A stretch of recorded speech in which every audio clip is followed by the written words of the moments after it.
ఓం శ్రీ గురుభ్యో నమః. ఓం శ్రీ మహాగణాధిపతియే నమః. అక్టోబర్ నెలలో ద్వాదశ రాశుల యొక్క ఫలితాలు ఏ విధంగా ఉన్నాయో ఒక్కసారి తెలుసుకుందాం. ముందుగా ఏ గ్రహాలు ఏ రాశుల్లో సంచరిస్తున్నాయో ముందుగా తెలుసుకుందాం. ముఖ్యంగా శని మీనరాశిలో వక్రస్థితిలో ఉండటం, రాహు కుంభరాశిలోను, కేతు సింహరాశిలో సంచారం చేయడం జరుగుతుంది. ముఖ్యంగా ప్రధానంగా గురువు అక్టోబర్ మాసంలో 18వ తారీఖు వరకు కూడా మిథున రాశిలో సంచారం చేసి 18వ తారీఖు నుంచి కర్కాటక రాశిలో ప్రవేశం జరుగుతుంది. అంటే అది అతిచారము అంటారు. కర్కాటక రాశిలోకి ప్రవేశించడం అనేది జరుగుతుంది. మిగతా గ్రహాలను మనం చూసుకునేటట్టయితే ముఖ్యంగా కుజుడు బుధుడు తులారాశిలో సంచారం చేయటం, అక్టోబరు ప్రథమార్థంలో శుక్రుడు సింహరాశిలోను, ద్వితీయార్థంలో కన్యారాశిలోను సంచారం చేయటం, రవి ప్రథమార్థంలో కన్యారాశిలోను, అలానే ద్వితీయార్థంలో వచ్చేటప్పటికల్లా అంటే అక్టోబర్ 18వ తారీఖు తర్వాత రవి తులారాశిలో సంచారం చేస్తారు. ఈ సంచారాల వల్ల ఈ గ్రహాల యొక్క విషయంలో మనం ముందుగా ముఖ్యంగా ఎలాంటి రాశుల వాళ్ళకి ఎలాంటి ఫలితాలు కలుగుతాయో ఒకసారి పరిశీలన చేద్దాం. మిథున రాశి వారికి ముఖ్యంగా 18వ తారీఖు తర్వాత గురువు అతిచారంలో ఉండటం వల్ల కర్కాటక రాశిలో ద్వితీయ స్థానంలో ఉండటం, అందులో సప్తమాధిపతి దశమాధిపతి అయిన గురువు ద్వితీయ స్థానంలోకి రావటం వల్ల అక్టోబర్ 18 నుంచి కొంత మేలు జరిగే అవకాశాలు ఎక్కువగా ఉంటాయి. ఈ రాశి వాళ్ళకి అంటే ఫైనాన్షియల్ పరంగా అనుకూలంగా ఉంటుంది. ఆకస్మికంగా ధనలాభం, ఉద్యోగపరంగా లాభం, ప్రమోషన్లు వచ్చే అవకాశాలు, స్థానచలనం జరిగే అవకాశాలు ఎక్కువగా ఉంటాయి. అలానే ఈ రాశి వాళ్ళకు వచ్చేటప్పటికల్లా ముఖ్యంగా శుక్రుడు యొక్క బలం అంటే శుక్రుడు చతుర్థ స్థానంలో ఉంటాడు. అంటే శుక్రుడు ఎప్పుడైతే చతుర్థ స్థానంలో ఉన్నాడో వ్యయాధిపతి ఈ రాశి వాళ్ళకి పంచమాధిపతి అయిన శుక్రుడు ముఖ్యంగా చతుర్థ స్థానంలో ఉండటం వల్ల అన్ని వస్తువులు కొనుగోలు చేయటం, గృహ ఉపకరణ వస్తువులు కొనుగోలు చేసే అవకాశాలు, ఏ ప్రయత్నం చేసినా కూడా సఫలీకృతం కావటం, కార్లు కొనుగోలు చేసే అవకాశాలు ఉండటం, అలానే ఇంటికి సంబంధించిన డెకరేషన్ కానీ, అలానే కాస్మెటిక్స్ సంబంధించిన ఇవి పిల్లలకి తెచ్చిపెట్టడం కానీ, వాళ్ళు తీసుకోవటాలు కానీ, అలానే యూట్యూబ్ రంగం వాళ్ళకు కానీ, సినీ కార్మికులకు కానీ, సినీ పరిశ్రమలో ఉన్న వ్యక్తులకు కానీ, శాటిలైట్ ఛానల్స్ వాళ్ళందరికీ కూడా, కళాకారులందరికీ కూడా చాలా అనుకూలమైన ఫలితాలు జరిగే అవకాశాలు ఎక్కువగా ఉంటాయి. దానితో పాటు రాస్యాధిపతి అయిన బుధుడు ముఖ్యంగా కొన్ని రోజుల పాటు మరి పంచమ స్థానంలో ఉంటాడు. అంటే అక్టోబర్ మాసంలో పంచమ స్థానంలో ఉండటం వల్ల కొన్ని మనం ఏదైతే ప్రయత్నాలు ఉంటాయో ఆ ప్రయత్నాలన్నీ కూడా కొంత లేటుగా పట్టే అవకాశాలు ఎక్కువ ఉంటాయి. అంటే సమయం ఎక్కువగా తీసుకునే అవకాశాలు ఎక్కువ ఉంటాయి.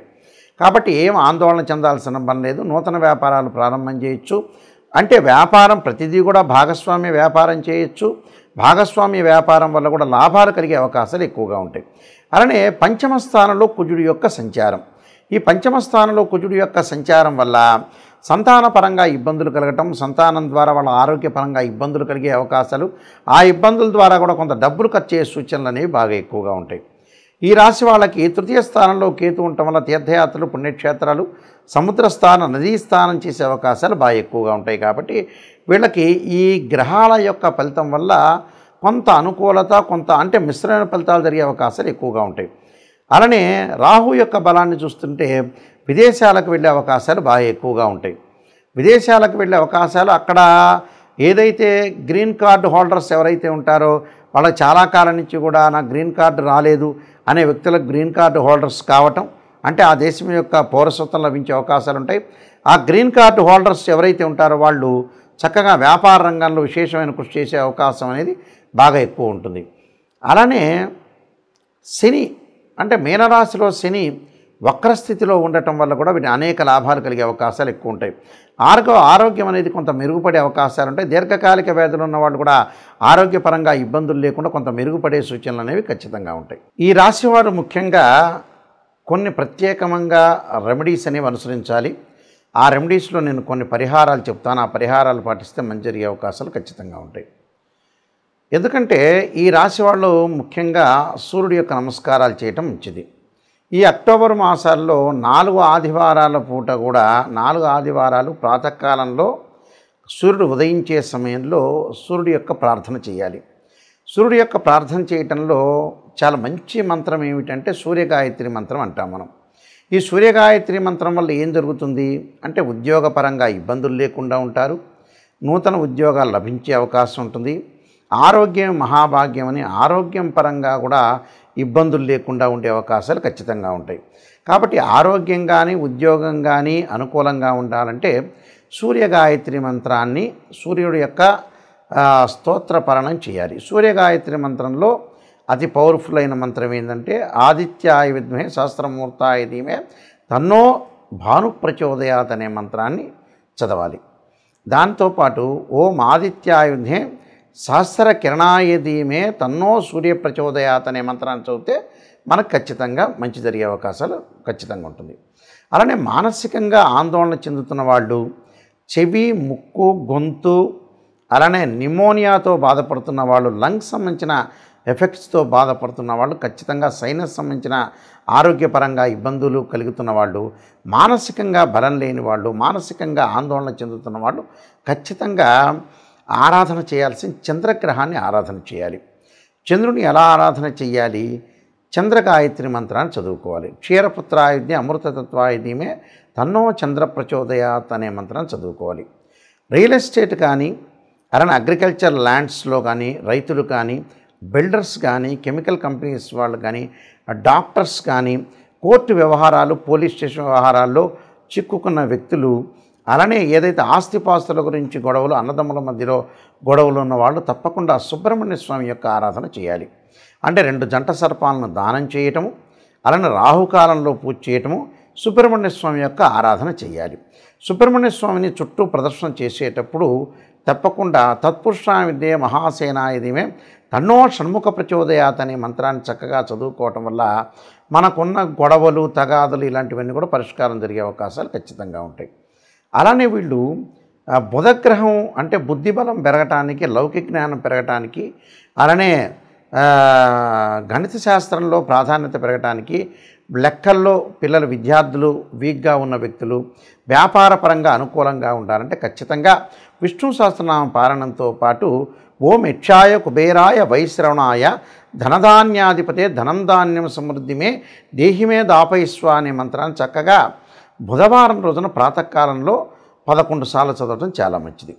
అలానే విద్య యందు అనుకూలంగా లేకపోవటం, విద్య పిల్లలకి మర్చిపోవటం చదివినంతా కూడా, అలానే ధనపరంగా ఇబ్బందులు కలుగుతున్న వాళ్ళు, మొండి బాకీలు వసూలు కాని వాళ్ళు, ఉద్యోగ ప్రయత్నాలు కూడా అనుకూలంగా లేని వాళ్ళు, అలానే ఫైనాన్షియల్ పరంగా ట్రబుల్స్ ఉన్న వ్యక్తులు ఎవరైతే ఉంటారో వాళ్ళందరూ కూడా సంతానపరంగా ఇబ్బందులు కలిగిన వ్యక్తులు ఎవరైతే ఉంటారో వాళ్ళందరూ కూడా తప్పకుండా దత్తాత్రేయ స్వామి పారాయణం దత్త కవచాన్నితో పాటు ఓం దేవానాంచ ఋషీనాంచ గురుకాంచన సన్నిభం బుద్ధిమతం త్రిలోకేశం తమ నమామిం బృహస్పతిం అనే మంత్రాన్ని చక్కగా చదువుకోవటం వల్ల కూడా వీళ్ళకి మంచి జరిగే అవకాశాలు ఖచ్చితంగా ఉంటాయి.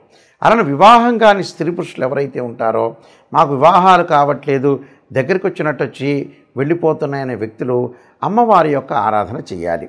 అమ్మవారి యొక్క ఆరాధనతో పాటు మహాలక్ష్మి అంటే మహాకాళి మహాలక్ష్మి మహాసరస్వతిని ప్రార్థన చేయాలి.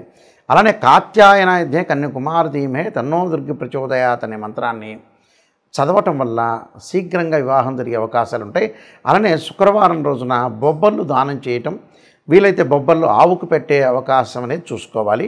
అలానే వీలైతే శుక్ర జపం చేయించటం, అలానే అబ్బాయిలు వివాహం కాలేదంటే వరపాశుపతాస్త్ర అంటే కన్యాపాశుపతాస్త్ర రుద్రాభిషేకం, అమ్మాయిలు వచ్చేటప్పటికల్లా అంటే అబ్బాయిలు వచ్చేటప్పటికల్లా ఈ శుక్రుడి గురించి మళ్ళీ రిపీట్గా చెబుతున్నాను చూడండి ఒక్కసారి. శుక్రగ్రహం నుంచి మళ్ళీ చెబుతున్నా.